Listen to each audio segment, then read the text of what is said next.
Daghan kay mga pagtulunan nga makuha nato sa ebanghelyo ug sa unang pagbasa.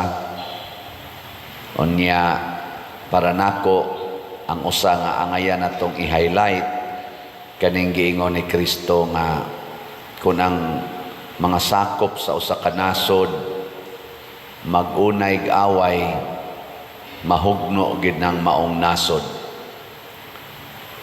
Kinsa maning mag-unay og away nga di gyud magkasinabot ang Yawa ug ang Ginoo. Di gid ni sila pwedeng sagulon. Muna magsagol na gani ning ato na ganing i-welcome ang Ginoo ug ang Yawa sa atong kinabuhi, mahugno gyud ta. Kaya di man na sila pwede sagulon. Gilingi imong tupad ina wa pa magsagol. Nawa magsagol. Kana bang musimba ka o niya at the same time mamakak, manglibak niya mo justify pag yun adi hindi ta kahibog di kita kasa na normal ramang ginagod kay tao raman ta. Kana bang mga ingon ana nga reasoning makahugno gina nato mo trabaho kag gobyerno or sa simbahan.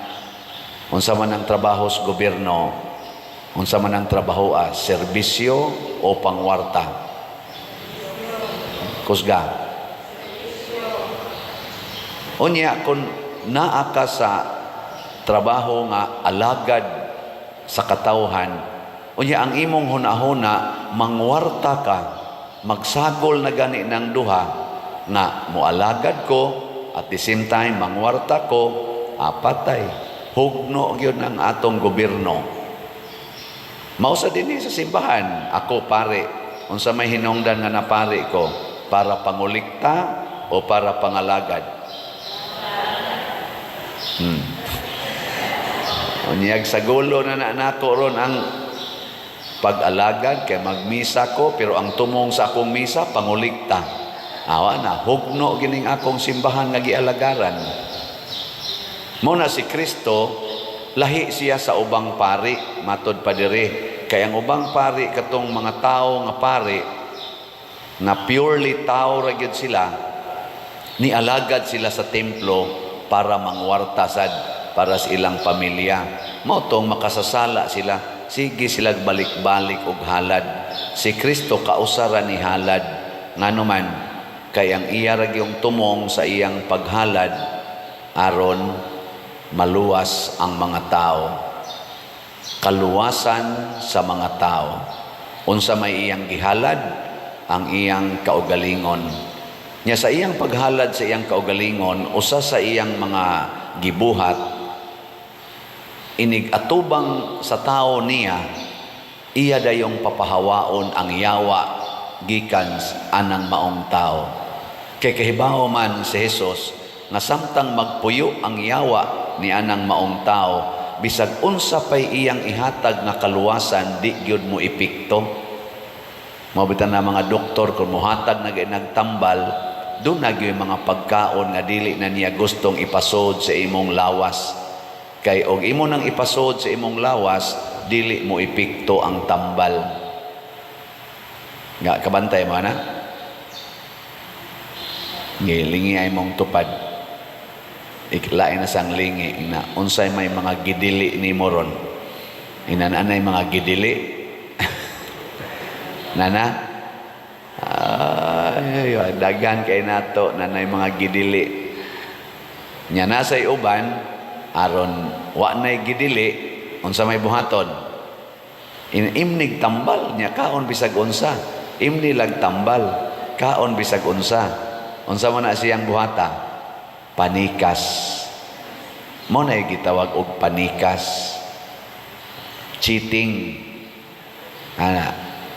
Inom lag tambal niya kaon bisag unsa. Parehara nas bana ba? Ay lagpasagdi ang imong pamilya, pangabit bisan kinsa. Basta ay atiman na lang gid imong pamilya. Mausa na kami mga pare, ay lagpasagdi imong parokya. Tira diha bisag kinsa. Basta lang ay lang gyud pasagdi imong parokya. Ay na ba, tabun-tabunan, gitawag na siya sa atong psychology of waxing. nang mutangan ni mo wax ba palagod ang inyo mga pintal-pintals naong guwapa tan-aon pero ngilad gid ay ka. Imo lang gipintal-pintalan ba pero bati ko kagod imo lang gipintal-pintalan, waxing ang tawag ana. Pero ang Ginoo ang gusto niya truth, ang Yawa ang gusto niya lies. Truth and lies cannot be together. Kinsa maroy nagsultis tinuod ko no anang mga blanco. Kanang sikat kay sa social media ba nga atong budget sa 2025 daghan kaayong blanco nga natuklasan paghuman sa BICAM. Kanang nakahimo na sila og desisyon ang Senate og ang mga representative sa Senate o sa lower house, naghimo na sila ilan ang gipirmahan, daghan ko nung blanco. Pero pag abot na dito sa executive branch, sa office of the president, wa na'y blanco. Na maroy nag-question na kinsa may ni fill up ato. Human namang meeting sa angayang mo fill up. Kinsa may ni fill up. Muna, truth and lies cannot be together. Og imong i-justify ang lies using truth, that truth becomes lie. Awa mo kasabot? Awa di masabtan?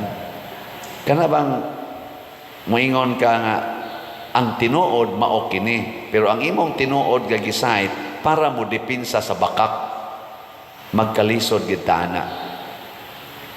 Unsa may buhaton? Angkon sa tinuod. Muna ako mo angkon jud ko sa tinuod nga layo pa kaayo ang pagkahalin sa atong slot. Ay, ako kaning ato tininood lang ni kanabang karong Sabado mao na ang atong pista niya. Ang atong gi tagana nga slot ani mao ang SNHG karon na ning Sabado, pero naapay 14,317 ka slots nga kana ganing wa pa mahalin. So kini siya og di ni mahalin maglisod kita karong Sabado. Ansa man halinon tani o dili? Natanawa ang mga giyawaan hinay kay tingog siya. Halinon kapoy biya na sige palit slot oy. Mao na nga nagsagol na ang atong greediness o ang atong enjoyment. Nindot ba yan apader nga naagi tayo nindot nga selebrasyon ni Santo Niño kay love ko na nato si Santo Niño pero ay lang may papalitag slot. Mukuan lang mo enjoy lang may sa celebration ay lang may papalitag. O kato na lang gud, kato na lang nakapalit naman ko 3 ka slots man to or 10 ka slots or 20 ka slots tag 100 pesos. Kato na lang. Ayaw oy. Kay ang Ginoo, ang gustos Ginoo, as long as there is need to purify our hearts, then do it. Mao na siya sa Ginoo. Muna ingon ang Ginoo, gapusa ng kusgan. Ug unsa may kusgan nato kasagaran dinis kalibutan ang atong self. Kining atong self mao ginay mo pugong ay sakto na na. Pila ra goy imong share nga nas katilingban. Pero wa ta maghunahuna pilay gi-share sa katilingban nga hinato. Di ba? Naghunahuna ba ka pilay gi-share sa katilingban para nimo? Pananglitan kanang karsada. Kanang karsada nga gibuhat diha sa public road, barangay road, provincial road. Kapila man ka nagsigig agi-agi diha karon nga nindot na kayo ang imong pag-agi. Pero ikaw, imong parkingan ang public road. Gitagaan na kag benepisyo aron maayo imong pag-agi, kuyog sa imong mga silingan, imo pag yung parkingan sa imong personal nga sakyanan. Inana ba? Kining ato rong selebrasyon ni Santo Niño, magbaha man gining grasya aning atong pagsigig isa-isa sa atong kamot kanamo, maluoy kaunta kanimo nangilaba, makabenepisyo magitaana gikan pa atong selebrasyon sa Basilika, selebrasyon nato diri hapit tanang simbahan mga kapilya nag-celebrate kadako anang benepisyo. Pero pila ra may imong gi-share kanang 100 pesos para sa slot. Share sa kag extra mile oy. Mo nang doon na taroy challenge. Gawas atong regular challenge nato na atay special challenge hangtod karong Sabado. Katong minimum sa to, maximum o extreme. Thanks be to God. Mao na ni ang atong nakuha gahapon.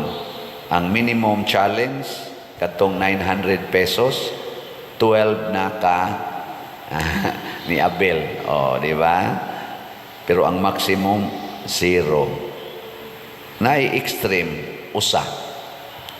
Di ba? Katong 16,000, ang minimum 900, ang maximum 5,400, ang extreme 16,000. So naiusang extreme, 0 pa ang maximum o 12 ang minimum. Kay bao ba mo unsay mahitabo? Kung minimum gani atong ihatag, minimum rasad ang atong madawat in return. Unya kung maximum sad og extreme sad ang atong madawat. Unsa may gusto ninyo nga madawat? Kanang minimum grace, between minimum grace and extreme graces. Unsa may gusto nimong dawaton?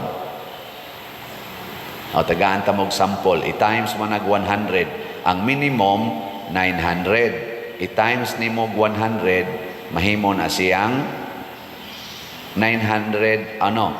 O lagi 900 times 100. Pila man na siya? 90,000. Dako no? Pero gadto kas extreme, 16,000 man to siya times 100, pila man to? Pila? 16,000 times 100. Libog man tani.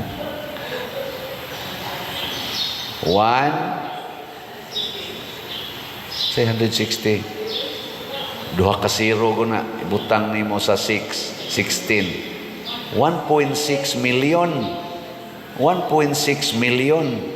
Gipapilion karon, nagdakog 1.6 million diri niya sa akong wang kamot 90,000. Asay gusto nimong dawaton, kaning 1.6 million o kaning 90,000? Kusga. May. Way mo pili sa 90,000. Ay, karing 1.6 million. Pero timan ibaya, ang dako nga grasya, dako sa tag-investment. Matud pang San Pablo, ang nagtanom og jutay, muani og jutay.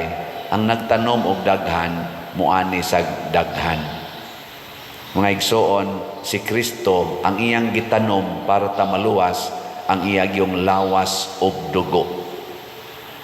Kita, pangayuan lang tagamayng slot. Dili pa na lawas og dugo. Ihatag ka nato. Aron sa tamaka sinati sa tinuod nga kaning gitawag nato kaluwasan.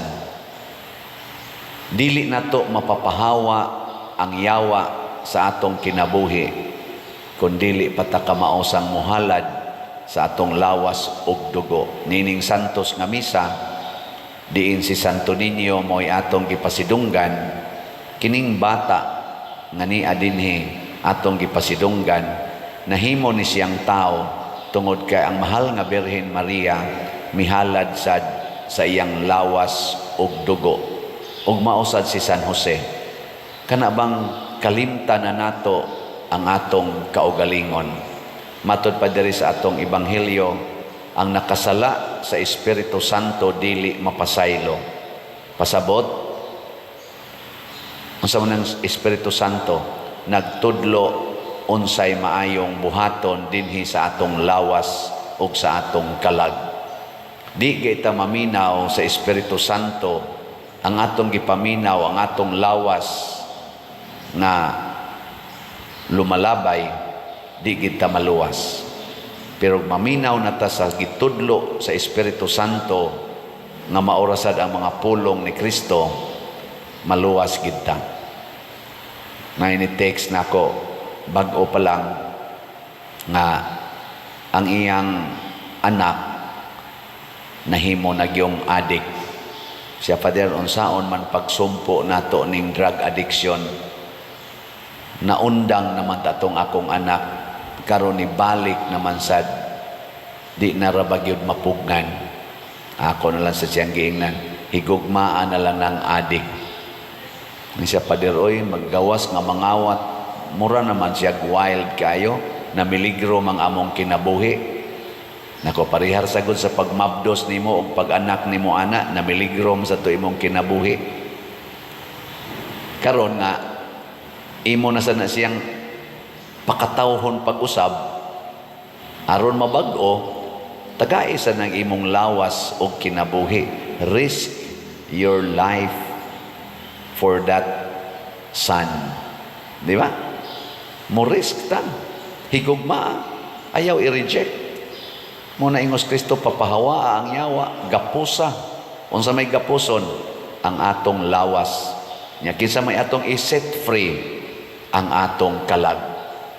Set free your souls. Bound or bind your bodies. Muna ingong Kristo, deny yourself. Take up your cross and then follow me.